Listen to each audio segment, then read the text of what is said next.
আমার তোতা ছাগলের দুইটা বাচ্চা হয়েছে, দুইটাই পাটি আলহামদুলিল্লাহ। কালার অনেক ভালো আসছে, একটা ওর মায়ের মতো, আর একটা যে পাঠা দিয়ে ধরেছিলাম ওই পাঠার মতো কালার আসছে। 2-4 দিন পর আরও ভালো ফ্রেশ কালার বোঝা যাবে।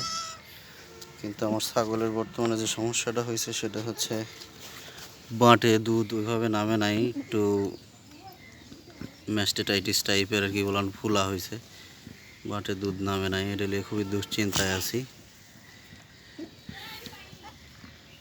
দেখা যাক আল্লাহ কী করে। ছাগলটা আমার বেশ কিছুদিন ধরে অসুস্থ ছিল, পায়খানা নরম, যে কারণে শরীরও অনেক দুর্বল ওর।